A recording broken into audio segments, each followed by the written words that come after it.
Olá, meu amigo, minha amiga. Às vezes, escapar de uma chuva repentina é muito difícil. Agora, vocês imaginem uma chuva de meteoros. E se forem meteoros jurídicos que têm alvos certeiros, aí a coisa fica muito complicada, né? Para começar, um meteoro atingiu em cheio o ex-presidente da República, Fernando Collor de Mello. E a cratera que esse meteoro abriu está preocupando todo o bolsonarismo, porque está enxergando também que outros meteoros que estão vindo na direção dessa turma também terão o mesmo efeito. Vou conversar com vocês sobre os últimos acontecimentos e vamos aqui ajudar a desmascarar uma dessas figuras do bolsonarismo que está fazendo um discurso nazista. Tá certo que quando a gente usa essa expressão aqui, a plataforma dá uma diminuída na projeção dos vídeos, mas não tem como a gente não tocar nesse assunto, porque é uma espécie de larvinha hitlerista. É um Hitlerzinho em larva que está se colocando aqui no cenário político do nosso país e nós temos que denunciar e alertar as pessoas do que se trata. Antes de entrar nos temas, quero convidar você que está chegando nesse instante ao nosso portal e ainda não é inscrito, para que, em primeiro lugar, você se inscreva aqui conosco e conheça também os nossos outros vídeos. Se você gostar, compartilhe e recomende. Nunca se esqueça do seu joinha, seu comentário e, se puder, prestigie também o nosso clube de membros. Você aqui é muito bem-vindo e muito bem-vinda. Bom, meteoros vindo para todos os lados, né? E hoje, num dia muito especial para a humanidade, porque mais um Papa foi sepultado, o Papa Francisco, cujo legado é gigantesco nesses tempos tão complicados que nós estamos vivenciando. É uma pessoa que veio com um discurso resgatando princípios cristãos que foram meio que deixados de lado pela estrutura do Vaticano, embora as igrejas na ponta, as igrejas que convivem com a sociedade, tivessem sempre um discurso e sempre uma preocupação diferente da sede, pelo menos nos países em desenvolvimento. E nós todos aguardamos que o próximo Papa siga nessa linha, porque o Papa Francisco parece ter estruturado muito bem o bispado ali, todas as pessoas que vão participar, todos os líderes religiosos vão participar do conclave, para que tenhamos, de fato, alguém que siga nessa direção. O presidente Lula se despediu, foi lá representar o nosso país, porque tem uma coisa interessante, tá, gente? Muitas pessoas não sabem. O Vaticano também é um Estado que, inclusive, emite passaporte, um Estado que tem banco, tem uma estrutura, enfim. E os chefes de Estado, portanto, foram não só por uma questão diplomática, mas por uma questão da importância que a figura de um Papa representa para a humanidade, uma humanidade que, com milhões e milhões ou bilhões, né, mais de 1 bilhão de católicos. O presidente Lula deu uma entrevista rápida na saída lá, tecendo algumas considerações que eu vou compartilhar com vocês. Vamos lá. Muito grande pelo comportamento como homem, como religioso do Papa Francisco. Então eu acho que foi uma dívida que nós pagamos a um homem que prestou serviços à humanidade. Quisera Deus que o próximo Papa fosse igual a ele, com o mesmo coração dele, com os mesmos compromissos religiosos dele, com os mesmos compromissos com o combate à desigualdade que tem o Papa Francisco. Então eu volto para o Brasil, sabe, certo que nós cumprimos o nosso dever, como cristãos, como religiosos e como políticos, de vir no enterro de uma pessoa admirável como o Papa Francisco. Bom, e aí então, enfim, o presidente foi uma rápida entrevista, já está voltando ao Brasil e, assim, no avião estavam as autoridades ali, né, vai sempre possibilitando esse tipo de viagem, algumas alianças, algumas conversas, alguns esclarecimentos. Certamente a gente vai ter desdobramentos, inclusive no campo político aqui no Brasil, em função desses contatos aí. Alcolumbre, o presidente da Câmara estava lá, Hugo Mota, enfim, e outros personagens importantes da República. Bom, STF tem maioria para manter prisão de Collor. Gilmar leva caso ao plenário. Bom, o que aconteceu? O ministro Gilmar pediu um destaque, e eu expliquei para vocês no nosso vídeo anterior que o destaque não tem o condão de alterar uma decisão que já foi proferida pelo Supremo Tribunal Federal, apenas ali chamou o julgamento para ser exposto na TV Justiça, para ter mais debates, enfim, para ele expor as posições dele. De repente, até uma certa camaradagem ou lealdade com o ex-presidente Collor, vai saber. Fez isso com uma deferência para esclarecer. Agora, o Collor não sai antes da sentença dele ser cumprida até o final, gente. Porque, olha, logo depois do ministro Gilmar ter pedido esse destaque, os outros ministros já anteciparam o voto. Então já tem a maioria para que o Collor permaneça preso. E não será uma nova sessão do Supremo Tribunal Federal, que não tem, como eu disse a vocês, repito, o condão de alterar essa prisão, que irá alterar alguma coisa. STF mantém prisão de Collor, julgamento seguirá no plenário presencial. Bom, está equivocada essa expressão, não é que julgamento seguirá. O que seguirá aí é uma medida judicial para esclarecer, enfim, mas o julgamento já se findou, né? A sentença já transitou em julgado. Agora, está se discutindo ali peculiaridades sobre o cumprimento da pena, que é uma outra questão. Não há divergência sobre a responsabilidade de Collor no crime. Portanto, o meteoro atingiu em cheio.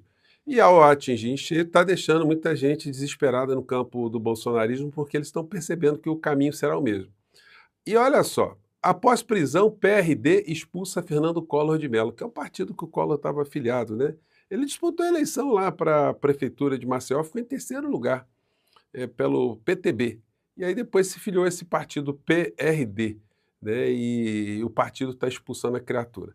O Silas Malafaia está menosprezando esse fato, ele está ignorando tudo aquilo que Collor fez, os crimes de corrupção, e está dizendo que isso aí é uma atitude do ministro Alexandre de Moraes como sendo uma espécie de enxadrista. Vamos acompanhar aqui a figura, que não deixa de ser uma figura desesperada, né? Do Brasil, vocês estão impressionados porque o ditador da toga Alexandre de Moraes mandou prender Collor? Gente, isso é um jogo de cena para enganar a opinião pública brasileira. Esse cara é mais sagaz e ardiloso do que vocês possam imaginar. Vamos às provas? Então, Malafaia, se eu fosse você, colocaria as barbas de molho. Você está atribuindo essas qualidades ao ministro Alexandre de Moraes. Ele está mostrando que nesse jogo aí, ele está movimentando todas as peças e está conseguindo cada vez mais cercar ali o rei, a rainha, nesse tabuleiro de xadrez, né? Equipe médica de Bolsonaro descarta complicações pós-cirúrgicas. Puxa vida, né? Então nós não vamos ter mais aquelas cenas dele todo desmilinguido, caminhando devagarinho, com fundinho musical. Então, tá liberado? Daqui a pouquinho ele está na rua, estando na rua, aí já vai poder responder o processo, né? Como ele não está podendo mais exibir as cenas dramáticas, né, que já não estão enganando mais ninguém, hoje ele publicou o seguinte: leia o editorial em nosso canal do WhatsApp. Republicou aqui um editorial do Estadão de São Paulo, Estado de São Paulo. O STF que Barroso não quer ver. E aí, gente, o editorial praticamente foi escrito por alguém do time lá do Bolsonaro, porque repete todos os argumentos falaciosos que o bolsonarismo repete, como Malafaia deve ter escrito esse editorial aí. Dizendo que a revista The Economist apontou que está havendo uma deterioração na qualidade das decisões do STF. Puxa vida, o jornal inglês viria fazer também uma radiografia do Poder Judiciário lá na Inglaterra. Ninguém conhece, né? Porque se for conhecer bem, vai achar coisas muito mais complicadas para explicar do que as que acontecem aqui no Brasil. Isso dá uma minissérie completa, né?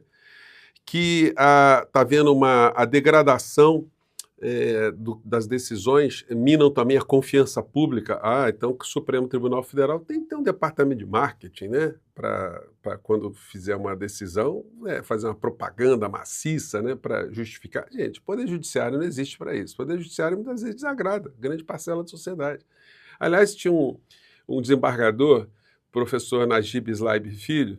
Uma vez eu conversando com ele falou assim: olha, nossa função é muito complicada, porque sempre tem 50% das pessoas que a gente está julgando que ficam desagradadas, ficam descontentes com as nossas decisões. É parte da função do magistrado, né? Enfim, dificilmente alguém que é condenado fala: olha, esse juiz aí, esse foi chapa quente, esse me condenou bem, gostei da pena que ele me deu, essa pena foi justa. Isso a gente não vai ver nunca, né? Bom, apontou que a violação das liberdades, né, o jornal falando isso, né, que as pessoas do 8 de janeiro não deveriam estar sendo julgadas pelo STF, nem Bolsonaro, puxa vida, e que o Bolsonaro está sendo censurado e que os ministros deveriam se dar por suspeitos ou incompetentes. Então, É editorial no padrão Malafaia, né? E aí é o seguinte, mas o jornal que está tendo esses lampejos democratas, o jornal que apoiou a ditadura militar, que logo após o golpe estampou essa manchete aqui, democratas dominam toda a nação. Que democratas com tanques, fechando inclusive alguns jornais, né, que não concordaram com o golpe, prendendo pessoas, submetendo o Brasil a uma ditadura de 20 anos. E o dono do jornal, o senhor Mesquita, uma vez dando entrevista no Roda Viva em 2006, ele disse que não se arrependia de ter apoiado o golpe militar, não. Então, agora, os filhotes da ditadura jornalística estão aí se manifestando, né? Fazendo editorial aí com a caneta do Malafaia. Estranho, né? Com voto de Carmen Lúcia, a STF condena Débora do Batom a 14 anos de prisão. Não adiantou o mimimi, o blá, blá, blá. Tá, 14 anos de prisão, já o Fux tentou dar uma diminuída na pena, mas não deu não. Já formou a maioria, agora a questão vai ser como ela cumprirá o restante da pena, né? Isso aí será discutido a posteriori. E aí o Nicolas Ferreira veio com uma publicação típica de um Hitlerzinho em larva. É uma larvinha que está ali querendo virar alguma coisa. Escreveu ele: a Débora acaba de ser condenada a 14 anos de prisão por pichar uma estátua com batom. Não foi isso, né? É uma calhordice muito grande desse vigarista. A gente tem que falar assim, não tem como. O Brasil é dominado por canalhas. Bom, principalmente da turma dele, né? A solução é esperar um presidente dissolver essa corte política. Como é que é? Um presidente dissolver o Supremo Tribunal Federal? Convocar concurso público e eleger novos ministros. Até lá não tem o que fazer. As instituições no Brasil estão corrompidas. Não tem como esperar nenhuma delas a solução. Isso inclui o Congresso, onde trabalha. Enquanto isso, é não desistir. Quem durar mais, vence. O discurso dele é um discurso do Hitler, né? 1934, regime nazista começou a intervir na justiça. No dia 5 de dezembro de 1934, Hitler mandou fechar as secretarias estaduais de justiça, iniciando a perseguição dos juristas e a imposição dos ditames nazistas. Está indo bem, senhor Nicolas? Está indo bem, hein? Fechando o Congresso, depois teve um incêndio também no hashtag lá do parlamento alemão, né? O senhor provavelmente deveria usar uma túnica muito parecida com essa aqui, ó. Acho que o senhor encaixaria bem o seu discurso de larvinha com o que aconteceu no passado, né? E o Mussolini também não ficou atrás, né? O Mussolini aqui, ele fez uma marcha em Roma, que foi chamada como a Marcha em Roma, e a Marcha de Roma, e fechou também o Poder Judiciário, né? A saudação aqui dos fascistas aqui, ó. O senhor Nicolas deve gostar também, né, senhor Nicolas? Né? Tanto Hitler quanto Mussolini foram com essas duas ideias aí, né? Fecharam o judiciário, fecharam o parlamento, só tinha canalha, né? Então, como só tem canalha, só tem bandido, então se justifica para o nazismo e o fascismo esse tipo de atitude. Então é bom a gente ficar alertando, né, as pessoas incautas, que o senhor Nicolas, ou ele é um ignorante profundo, ou ele é de fato uma larvinha hitlerista, mussolinista, que está querendo voar, ou simplesmente são as duas coisas, ou é uma pessoa de muito má fé, que está querendo conspirar contra a nossa democracia. Infelizmente, esse tipo de fala dele não está tipificado no Código Penal, não dá para incriminá-lo, porque ele, inclusive, tem a proteção do mandato que ele recebe. E a lei especificamente não pune esse tipo de manifestação.